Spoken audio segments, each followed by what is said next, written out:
राजाच्या मृत्यूनंतर राजाचा थोरला कर्तृत्ववान पुत्र हा राजाच्या गादीचा वारस होत असतो। हा हिंदुस्थानातल्या राजघराण्यांचा अलिखित नियम होता। त्यात 6 जून 1674 रोजी शिवाजी महाराजांचा राज्याभिषेकावेळी संभाजी महाराजांचा युवराज्याभिषेकही झाला होता।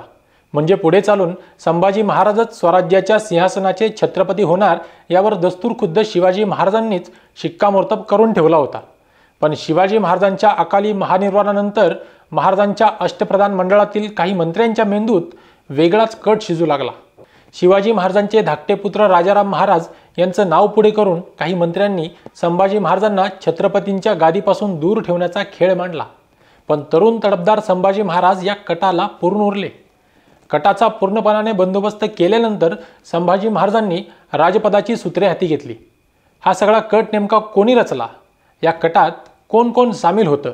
संभाजी महाराजांनी हा कट कसा उधळून लावला आणि कटात सामील व्यक्तींना नेमकं काय शासन केलं गेलं याची सविस्तर माहिती आपण या व्हिडिओमध्ये जाणून घेणार आहोत।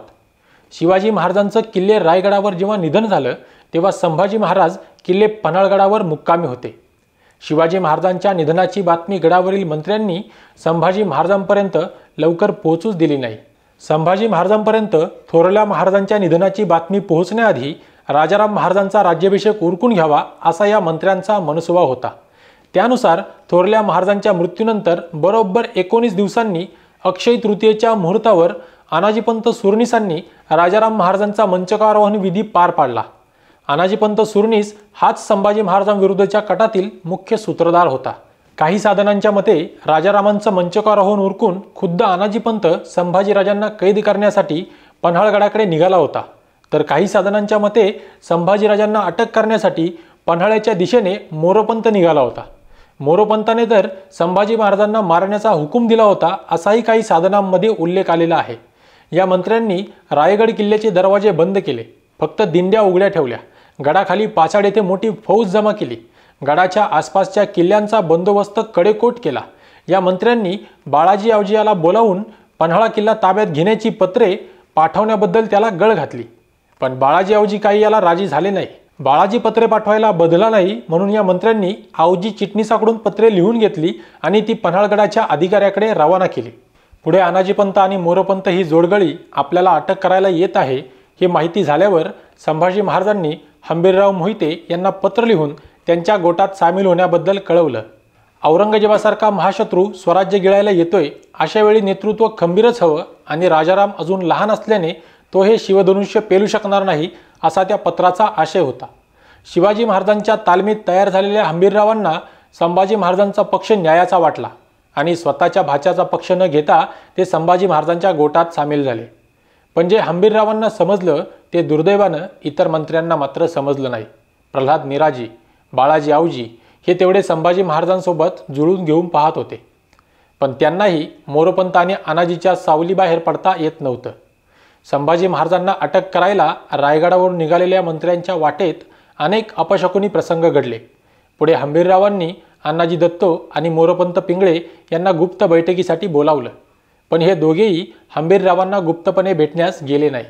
यामुळे चिडलेल्या हंबीररावांनी अण्णाजी दत्तो आणि मोरोपंत यांच्यावर हल्ला करून त्यांचा पराभव केला आणि या दोघांसोबतच प्रल्हाद निराजी व राहुजी सोमनाथ यालाही 19 मे ते 16 जून या दरम्यान कराड येथे कैद करून पन्हाळा किल्ल्यावर आणलं। यापूर्वीच 16 मे रोजी रायगडावर काही लोकांना अटक करण्यात आली होती।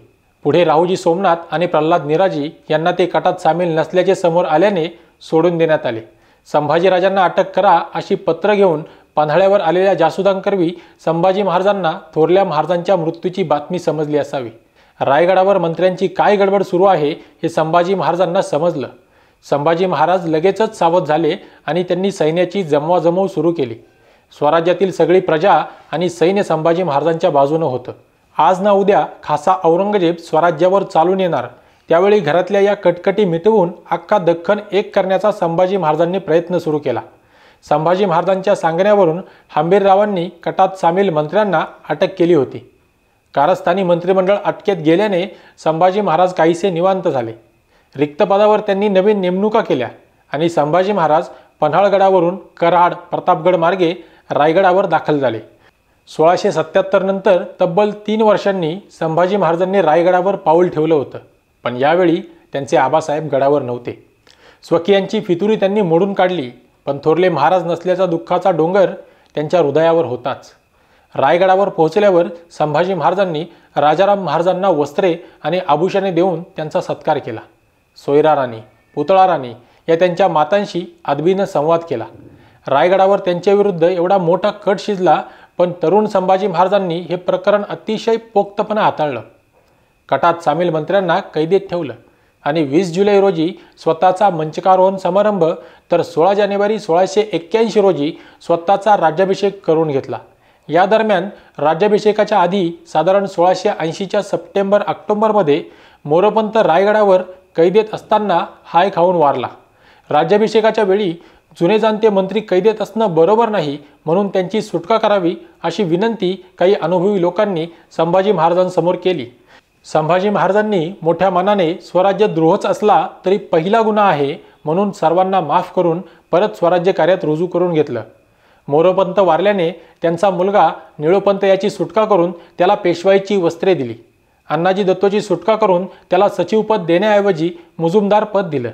खरं तर संभाजी महाराजांनी कटात सामील असलेल्या मंत्र्यांना त्यांच्या पूर्वपुण्याईला स्मरून पुनर्जन्मच दिला होता, कारण राज्यद्रोहाचा गुन्हा करणाऱ्याला त्या काळी फक्त आणि फक्त मृत्यूदंडाचीच शिक्षा दिली जायची. संभाजी महाराजांनी या मंत्र्यांना फक्त माफच केलं नव्हतं, तर त्यांना परत स्वराज्य कार्यात मानाच्या पदावर घेतलं होतं. एवढा मोठा अक्षम्य अपराध करूनही संभाजी महाराजांमुळे जीवदान मिळालेल्या या मंत्र्यांनी त्यांचं सर्वस्व संभाजी महाराजांच्या चरणी व्हायला हवं होतं. पण या मंत्र्यांनी संभाजी महाराजांच्या उपकाराची जाणीव तर ठेवली नाहीच, उलट संभाजी महाराजांचा खून करण्याचा दुसरा कट आखला. एकीकडे औरंगजेबाविरुद्ध लढण्यासाठी संभाजी महाराज संपूर्ण दख्खन एक करण्यासाठी झटत होते, पण दुसरीकडे त्यांचाच मंत्रिवर्ग मात्र संभाजीराजांचा काटा काढण्यासाठी आसुरी स्वप्न रंगवत होता.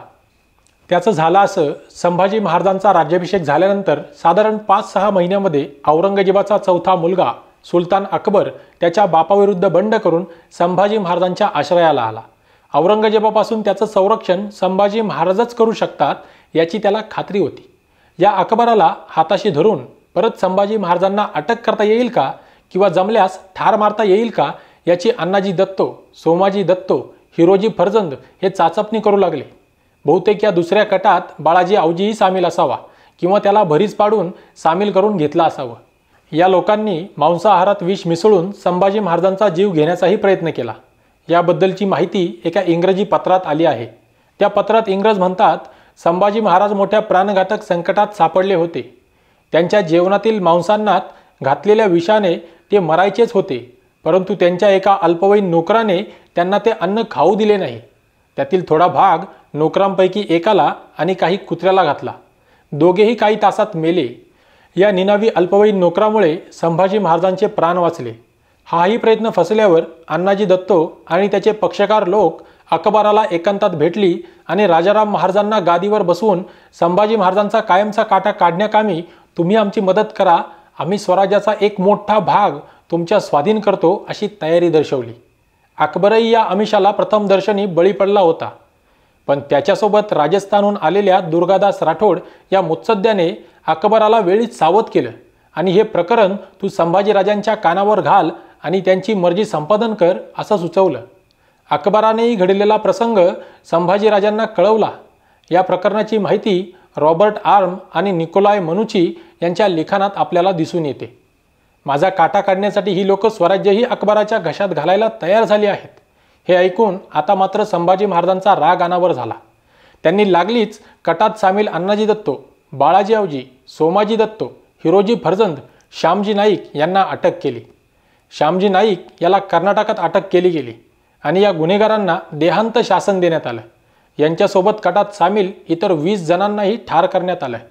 यातील 5 जणांना हत्तीच्या पायी देऊन ठार मारण्यात आलं. या कटाचा मुख्य सूत्रधार अण्णाजी दत्तो याला कसं मारलं याचे 2 वेगवेगळे संदर्भ मिळतात. एका संदर्भानुसार अण्णाजी दत्तो याला जबर मार दिला गेला. हा मार सहन न झाल्याने अण्णाजी दत्तो मेला, तर दुसऱ्या संदर्भानुसार अण्णाजीला संभाजीराजांनी हत्तीच्या पायी देऊन ठार मारलं. वर्षभरातच राजद्रोहाचे 3 गुन्हे करणाऱ्यांना यावेळी संभाजी महाराज माफ करण्याचा प्रश्नच उद्भवत नव्हता. अकबराशी संधान बांधू पाहणारे औरंगजेब जेव्हा दक्षिणेत उतरेल तेव्हा त्याच्याशी सुद्धा संधान बांधून स्वराज्य आयततेच्या घशात घालण्याची भीती होती. रक्ताचं पाणी करून शिवाजी महाराजांनी उभं केलेलं स्वराज्य संभाजी महाराज असंच सहजासहजी शत्रूच्या घशात जाऊ देणार नव्हते. राजधर्माला जागून त्यांनी स्वराज्यद्रोहाला जो दंड दिला तो अतिशय योग्य होता, हेच या विवेचनावरून आपल्या लक्षात आलं असेलच. काही अभ्यासकांनी या कटात सोयरा राणीही सामील होत्या अशी मांडणी केलेली आहे, पण तसा एकही समकालीन पुरावा सापडत नाही. उलट एका दानपत्रात सोयरा राणी स्फटिकासारख्या निर्मळ आहे असा स्पष्ट उल्लेख सापडतो. शिवाजी महाराजांच्या हयातीत स्वराज्य बांधणीसाठी खपणाऱ्या मंत्र्यांचे हात संभाजी महाराजांचा जीव घेण्यासाठी का सरसावले याची मीमांसा येणाऱ्या व्हिडिओमध्ये आपण नक्की करू. तोवर या घटनाक्रमाबद्दल आपलं काय मत आहे हे आम्हाला कमेंटद्वारे नक्की कळवा. जय हिंद, जय महाराष्ट्र.